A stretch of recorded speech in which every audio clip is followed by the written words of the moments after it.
What's up, Ragin Nation? How's it going? This is Alex Yu, and you're watching a Ragin Ronin review. Got a review for you. Last weekend, I checked out John Wick Chapter 3, Parabellum. It is, of course, the third film in the John Wick franchise, and it is the film that rounds out this franchise as a trilogy, and I was definitely looking forward to it, especially since I love the John Wick. I love the John Wick Chapter 2, and I knew I was going to love John Wick Chapter 3, Parabellum. Everybody's back. Keanu Reeves is back. Chadwick is back as a direct. What am I talking? Chadwick Boseman. Yeah, Chadwick Stahelski. Black Panther. No, okay. Chad Stahelski is back as a director, and we got a lot of supporting characters that are back. Of course, we got Lawrence Fishburne, Ian McShane. We got the Lance Reddick is back, and a whole bunch of new characters such as Halle Berry plays Sophia. Then we got Angelica Huston, Mark Dacascos, as well as Asia Kate Dillon as the adjudicator. So that is all very interesting. And what's great about this film and the previous film is that it continues immediately after the previous film. Not a whole lot of time has passed by.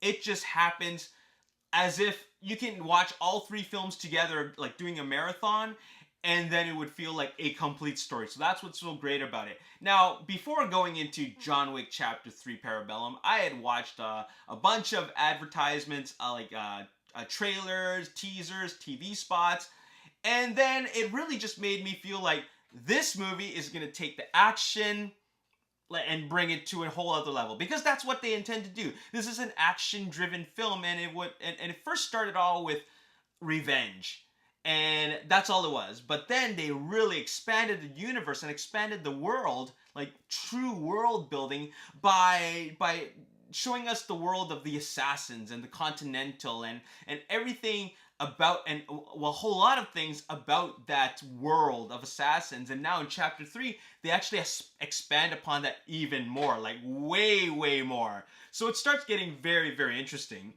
Keanu Reeves is doing what he does best. The stunt work, the gunplay, the hand-to-hand combat, but the stunt coordinators, as well as Chad Stahelski, they really push Keanu Reeves. And Keanu Reeves really pushes himself. Like, you can see he's really having fun here. His performance as John Wick is top-notch. And then you really just see that, man, John Wick as a character, and even the character, the actor that plays this character, they really pushed themselves through a lot to make this character so much fun to watch for us, the audience. So a lot of respect to everybody involved in this film, because they gave us a really entertaining ride. Because John Wick Chapter 3 Parabellum is really entertaining. What it does more is not only like bring up the action, but the story is expanded so much more. And then we see another side, or not another side, another like world like that we've never even seen before. We thought we've seen everything, but there's so much more about this world. It's a very fantasy world, actually. You feel that it was really grounded from the beginning, like in the first film, but it really takes it off to another level of like underworld, organized, like death for hire, you know what I'm saying? I mean, the business of death, you know what I'm saying? So that is really something. But let me tell you something about this film that's so different from the other ones, besides, an expanded story and the stunt work. The first one was really about the revenge. The second one is more about world building. You know, really showing us what this Continental is and the world of assassins. Now this one, the third one, now we get backstory.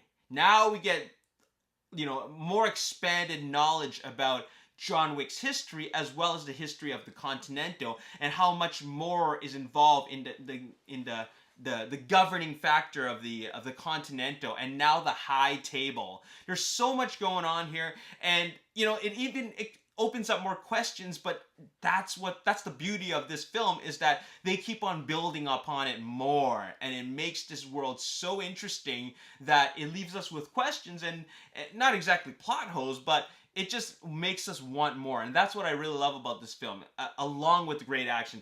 Now, let's really get into the real deal. How is the action? I gotta say that some of the action sequences in this film is some of the best in the entire trilogy. Now, there's a lot of action in all three films combined, but I think that a lot of the best action sequences happen in this film because they look at the previous films and they ask themselves, how can we make this bigger? What can we do to outdo these action sequences which we've already done before? And they really, really do that. And I'm just gonna throw this out here.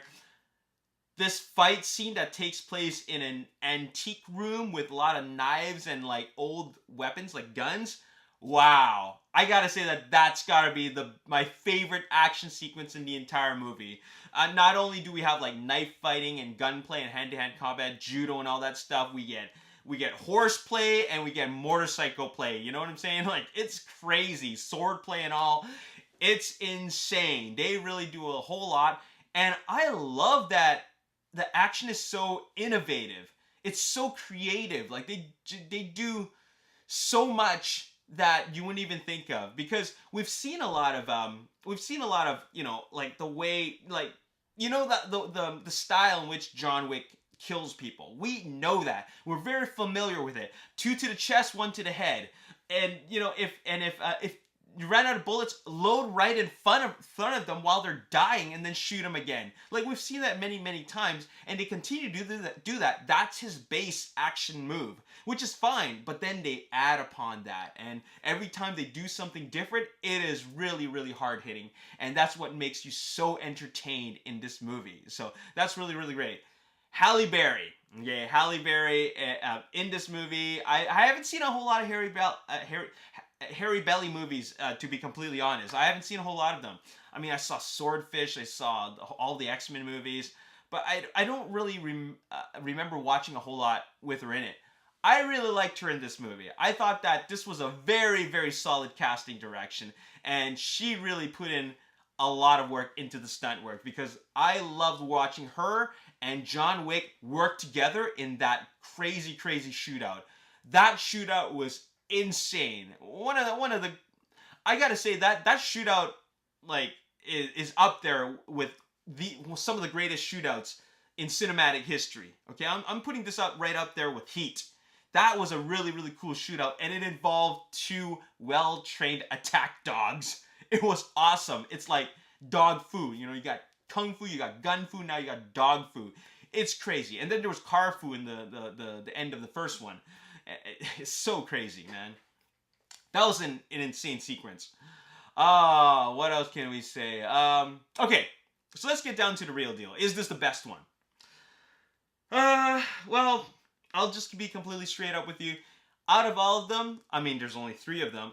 I'll put this one at the bottom, and I'll explain why. Okay? Action is awesome. Action drives the movie. But it's still not enough without a great story and a great characters. You do have a great character. You have a lot of great characters, but it wasn't so much the story that was not good enough. It's the climactic finale. Okay, I'm not going to spoil anything, but I'll just say this. Okay, I saw a movie with Keanu Reeves in it as a villain. Okay, and then and that movie was called Man of Tai-Chi. It starred Tiger Chen, who actually trained him in the Matrix. He worked together with him. He trained him and Carrie-Anne Moss in the Matrix, and now he's fighting him in Man of Tai-Chi. Okay, I know that he's a well-established wushu practitioner. Okay, now when I was watching the final fight in Man of Tai-Chi, where Keanu Reeves and Tiger Chen were fighting, there was a scene where, like, Keanu Reeves was actually winning, and I was so unconvinced, because Tiger Chen is fast. He's a well-established martial artist. There's no way he can win. I just can see it. We kind of get that in this film, okay? Because Keanu Reeves is the protagonist in this film. He has to win. He has to win. And it's very convincing when he's just beating nameless, faceless bad guys. It even is convincing when he's beating Ruby Rose in the second one. But when he's going up against Mark Dacascos, as well as the 2 guys from the Raid films, they're really fast. They're really well trained. Keanu Reeves will always be at the Keanu Reeves level. you know, especially at his age and with his physical abilities. You know, he's an actor. He's not a stunt performer. He's not a martial artist. He's an actor with combat training, okay? And he hasn't done combat training since The Matrix, and then he returned back to combat training for the John Wick films. But it's not something that he was, you know, pretty much born with like these other guys. So you really see that at least I'm really unconvinced that him winning these fights is believable. You know what I'm saying? I mean, he goes up against the guys from The Raid and Mark Dacascos. So yeah, you really see that like Keanu is kind of slow, but like that's just like, you know, the climactic finale, and that's what leaves an impression on you. That is the film. I mean, that's the part of the movie that leaves you with the lasting impression of the film. And so that part didn't work for me that much. However, it still ended well for the story. That's why I still say that this is a great story. This film comes with great characters, okay? Really, really lovable characters. This one also comes with the most amount of humor. There's a lot of dark comedy in this film, and I really love it. And it works. All the action works in this film.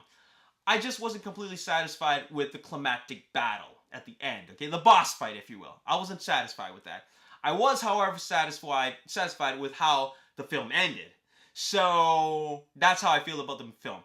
As for the rest of it, it's an awesome movie. Just like Chapter 2. Just like Chapter 1. Now I'm going to rank them for you. John Wick 2 is my favorite. It's the best one. John Wick 1, next. John Wick 3 at the bottom. Still very awesome films. Let me give you the ranking. 8.5 for Chapter 2. 8 for Chapter 1. 8 for Chapter 3. But 1 feels like a complete story with a good final finale, like climactic finale. The last film, the Chapter 3, it's a good film, but the final fight, the boss fight, kind of lets me down a little bit disappointing.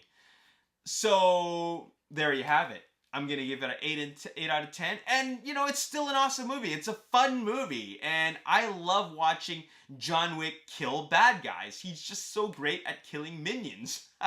Killing nameless, faceless bad guys. So there you have it. And I hope you guys enjoyed this review. I love this movie. I really, really do. But there's definitely something that could have been improved for the boss fight. And maybe all they needed to do was just change the casting. Change it to somebody on the same level as him. Not somebody who's like well above him, you know what I'm saying? Because it, you know, as people who have, as myself, I've seen a lot of martial arts movies. You put Jet Li against Donnie Yen. You don't put Donnie Yen against Keanu Reeves. It wouldn't make a whole lot of sense, and there's no contest there, you know what I'm saying? Anyways, that's all I gotta say in this review. Hope you guys enjoyed it. As always, if you did enjoy this review, you want to see more, make sure you hit the like button, subscribe to YouTube channel, like me on Facebook, The Ragin Nation, also follow me on Twitter, Ragin Nation. My name is Alex, thanks for watching, see you next time, peace.